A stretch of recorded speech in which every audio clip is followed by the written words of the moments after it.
What is up, guys? Welcome back to a brand new video. And today has been pretty productive in terms of anime and manga and stuff. I attempted the drawing challenge, but I'm not completely all the way through my drawing yet, so I'm not going to be showing it yet. But I might show it in tomorrow's podcast if I get it done by then. I attempted volume 17 of My Hero, but I'm not sure if I'm going to end up doing that cover. And also, where I've been devoting my anime watching attention to is Hunter x Hunter. Watching that through for the first time. I'm on episode 143 now, so I'm very, very close to the end.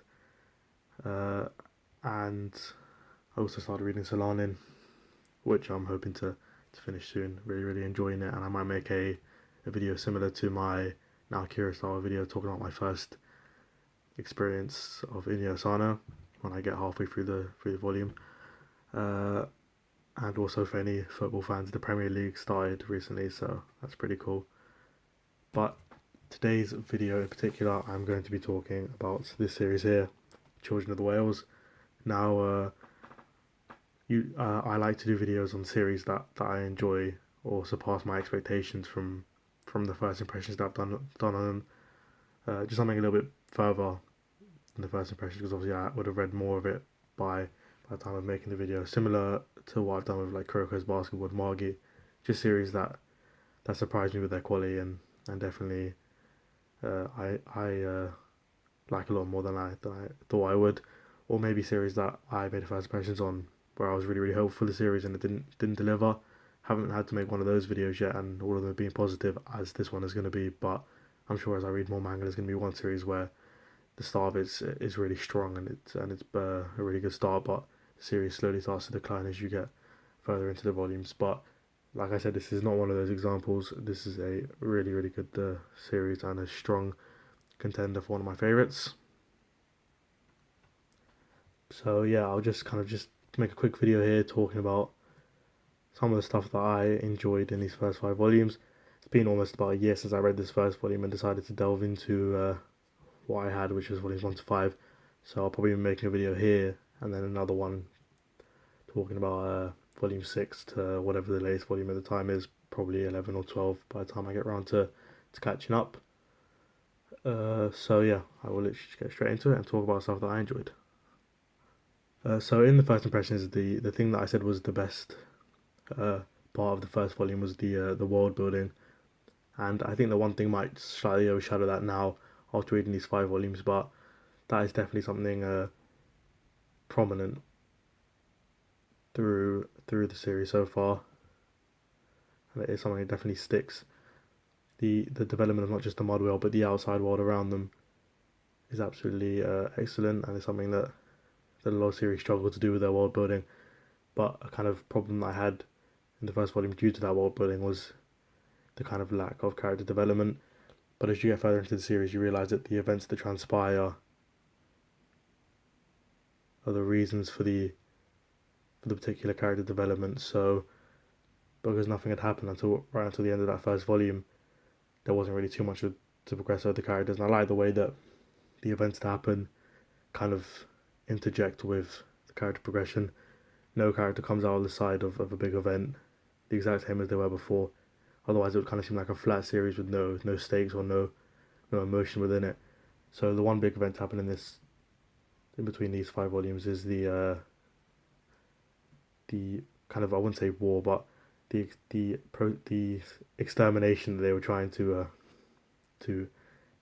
dish out on the characters of the Mud Whale, and that was probably the big event, or the biggest event happened within these 5 volumes. You learn a lot about the Mud Whale and the characters themselves, and kind of where they fit into the universe that's created in this story. And that was all really good and a very good arc there. But like I said, the events that happen in the arc progress our characters in a lot of ways through, whether that be through the death of a character, losing their powers, or things like that. And another thing that I like, which this kind of links into, is I always like a series that has a lot of characters that are well developed, well versed, and different. One of my favorite points about My Hero is that it has so many unique characters that you can kind of resonate with in different ways, and they will have very unique personalities about them. And that's something that I see in this series as well. All the characters are very different, and they're very much all kind of they're all important within the story. They all use what they've learned so far and what they've done in the past in the fights that happen in these first 5 volumes, and I really like that. The characterization's good, and the progression of them, while slow, is well spread across the series. And kind of linking that into something else I enjoyed, and that is the fight.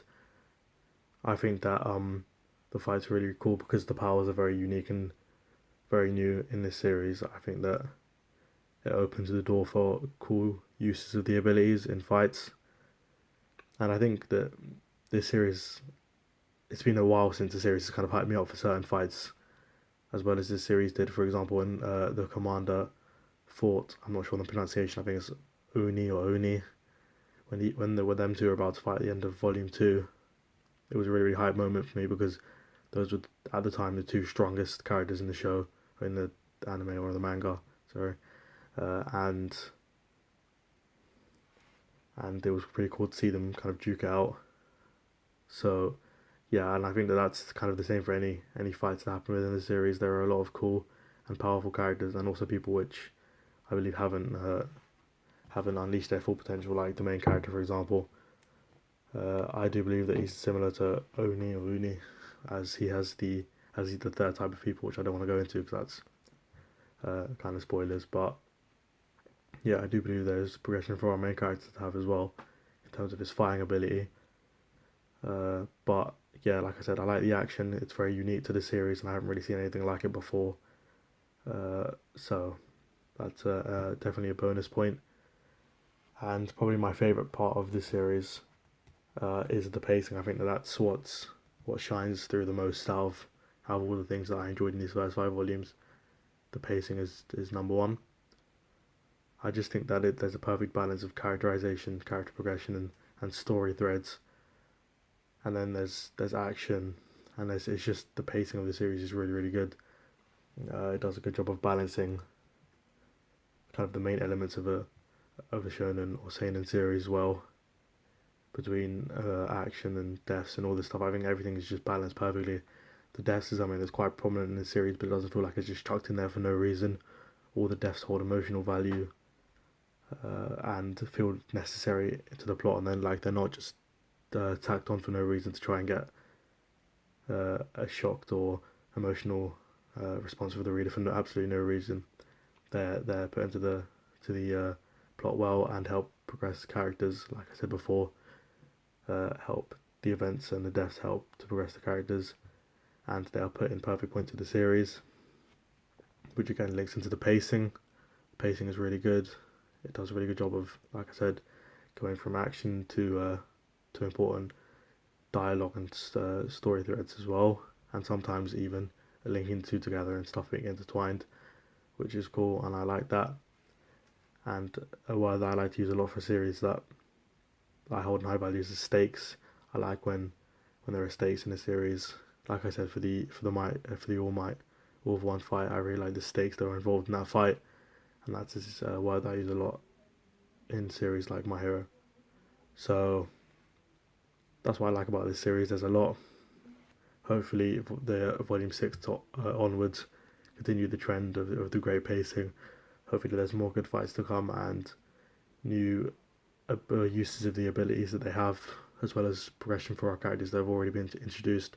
And due to the events of these first 5 volumes, the world outside of just the Mud Whale and the main antagonists being explored as well, because there is a lot that can be explored there as they reach new areas and stuff. So I think that the world building is only going to get stronger as new areas are uncovered, and as new characters come into the story, things will only get crazier, and it's definitely got a bright future ahead of it for its next couple of volumes. So I'm looking forward to getting them and making a video about them. If you've read this series and you're past this point and you think it gets better or worse, then just let me know. Or if there's anything you want to talk about in regards to the series, then let me know. Like I said, tomorrow I should have a podcast video out. I haven't had one in a while, so I've got a few topics to talk about.